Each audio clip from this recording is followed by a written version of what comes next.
안녕하세요. 설명이 짱이에요. 약장TV입니다. 간암은 사망률 2위의 암입니다. 그러나 4, 50대에서는 사망률 1위의 암이 간암인데요. 4, 50대의 간암 사망률이 높은 이유는 바로 B형 간염이나 음주 등의 생활습관 때문입니다.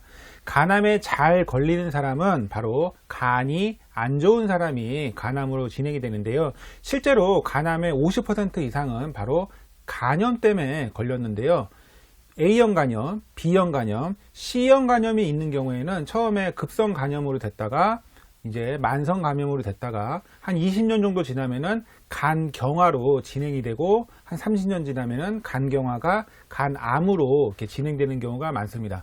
그리고 습관적인 음주자, 알코올성 간염 이런 것도 있는데요. 남자는 5잔 이상, 여자는 4잔 이상, 일주일에 2번 이상 계속 술을 드시게 되면은 또 알코올성 간염이나 간경화 그리고 간암으로 진행될 위험성이 높아집니다. 그리고 간을 혹사시키는 사람들 그리고 어쨌건 간경화가 진행이 된 사람들은 간암 위험성이 높아지고요.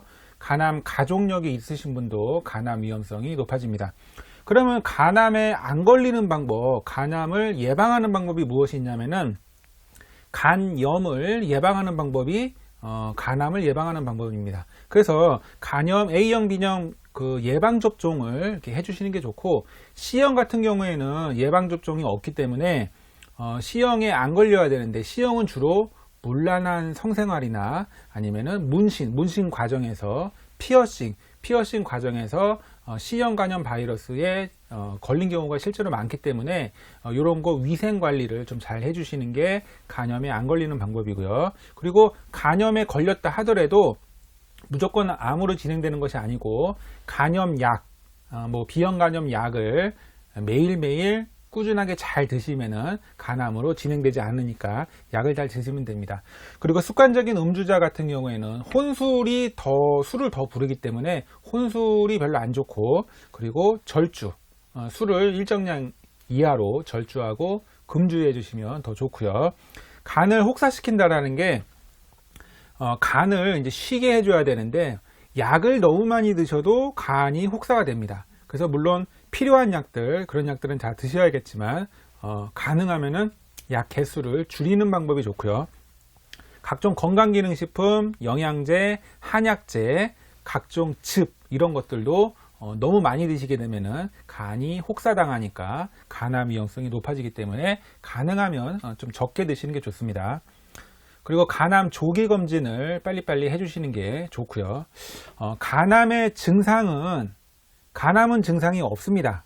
간에는 어떤 그 감각을 담당하는 그 신경세포가 없기 때문에 간이 한 70% 이상 망가져도 증상이 없는데, 간암 같은 경우에는 간 안에서 점점 이렇게 간암이 자라기 때문에 간이 점점 커지거든요. 그래서 간이 너무 커지게 되면은 다른 데를 누르기 때문에 식욕이 감소되고 구역구토 같은 느낌들이 자주 생기고, 그리고 상복부의 통증 이런 것들이 많이 느껴지기도 하고요.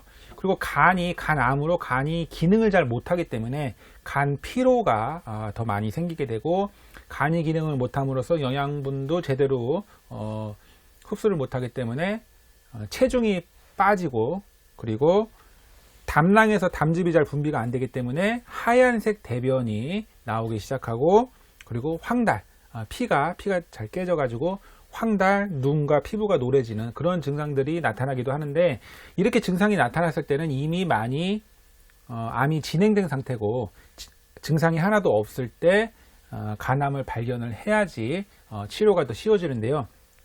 그러면은 증상이 없을 때 간암 검사를 어떻게 하냐면은 정기검진으로 혈액검사를 하는데, 이 혈액검사를 할 때 종양표지자 암검사를 추가로 또 해주시면 좋습니다. 그래서 간 종양표지자 검사를 하게 되면 간암 위험성이 피검사로 좀 나오고, 그 다음에 간 초음파를 따로 찍어주시면 좋습니다. 간 초음파를 찍게 되면은 지방간이나 간혈종, 담낭 이런 것들, 간암도 어느 정도는 좀 파악이 가능해지고요.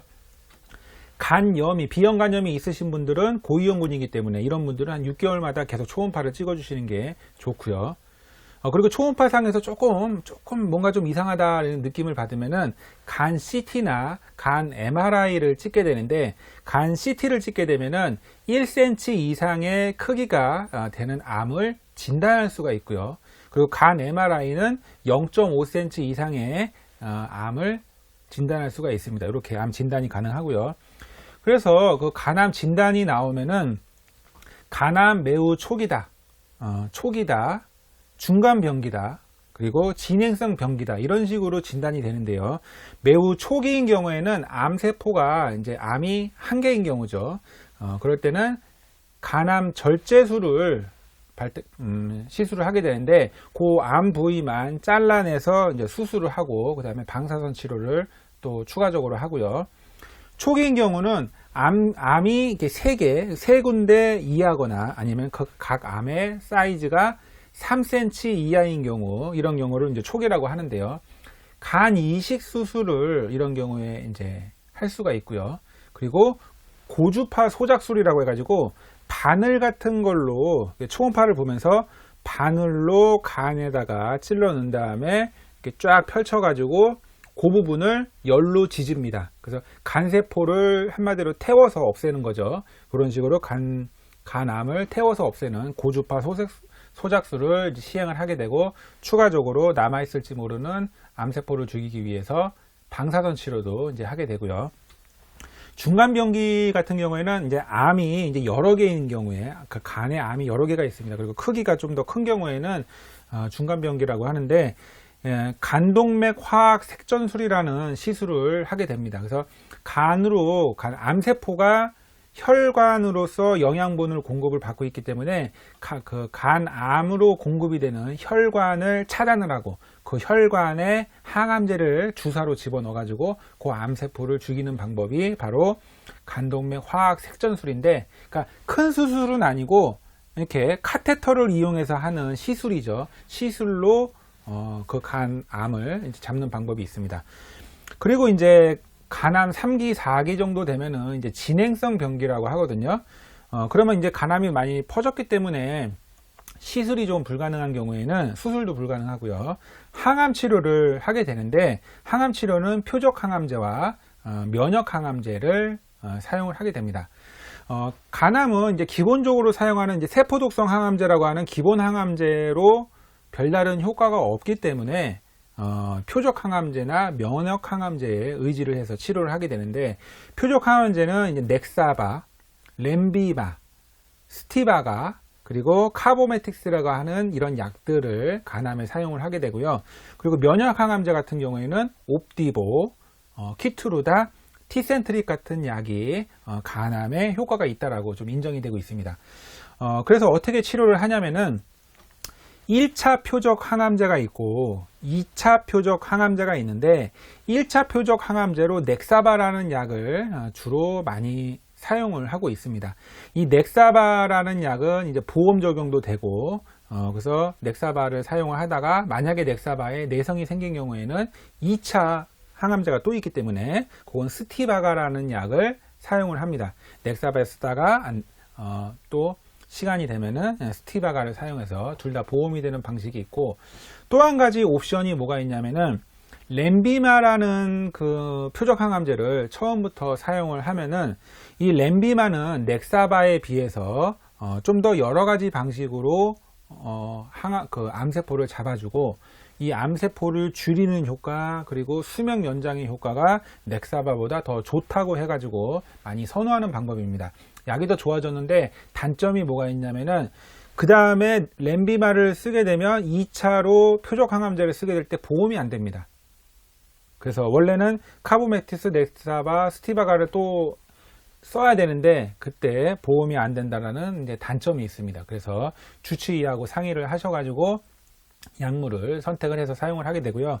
이 표적 항암제의 그 부작용이나 한계점이 뭐냐면은, 모든 분들이 효과가 있는 게 아니고, 이 약을 사용을 했을 때 치료 효과가 있으신 분들이 한 10%에서 40% 정도밖에 안 됩니다. 나머지 한 50% 이상의 그 간암 환자분들은 약이 효과가 없는 거죠. 이제 그리고 또 한 1년 정도를 사용을 하게 되면은 내성이 생기는 경우가 많습니다.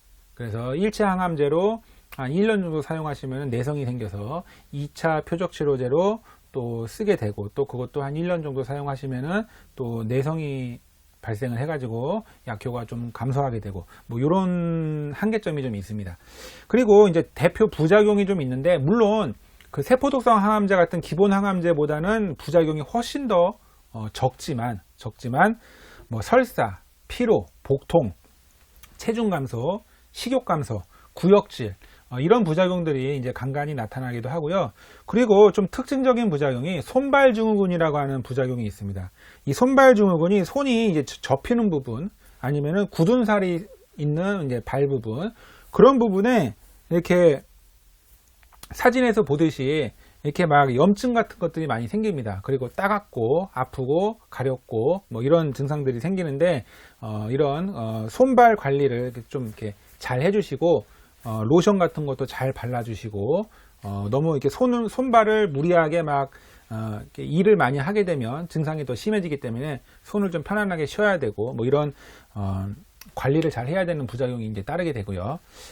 그 다음에 면역 항암제라고 또 치료 옵션이 있는데, 이 면역 항암제는 미국에서는 1차 간암의 1차 치료 옵션으로 티센트릭과 아바스틴을 같이 사용하는 이 치료법이 기존의 표적 항암제인 넥사바를 먼저 쓰는 것보다 더 생존율이나 치료 효과가 더 우수하다, 한 42% 더 우수하기 때문에 미국에서는 이제 티센트릭이나 아바스틴 같은 이런 그 면역 항암제를 사용을 하는데, 이게 이제 보험 문제가 있고 또 이제 급여 그런 돈 문제가 있기 때문에 우리나라에서는 지금 아직까지는 보험 적용이 안 되고 있습니다.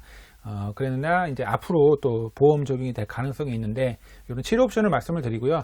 그래서 이제 수술 불가능한, 절제 불가능한 전이성 간암인 경우에는 어떻게 치료를 할 수 있냐면은, 중간을 보시면은 이 넥사바 보험되고요. 그 다음에 2차로 스티바가 이렇게 보험되는 방법이 있고, 또 한 가지 렌비마를 보험으로 해서 치료를 받으시고, 그 다음에 치료 효과는 또 좋은 방법이, 보험 적용이 안 되는 방법이 옵디보, 키트루다, 카보메틱스를 쓸 수 있는 방법이 있고요. 처음부터 티센트릭, 아바스틴을 비보험으로 사용하시고 치료 옵션을 하는 방법이 있다. 이렇게 약은 간암의 이제 치료약은 이런 거다라고 이제 말씀을 드립니다. 이 면역 항암제는 이제 부작용이 그 기존 항암제에 비해서 많이 적죠. 많이 적은데, 그래도 면역이 과잉돼 가지고 과잉 면역 반응으로 투여하시는 분들 중에서 한 1%에서 3% 정도 과민 면역 반응 부작용이 나타나는 경우도 있긴 있습니다.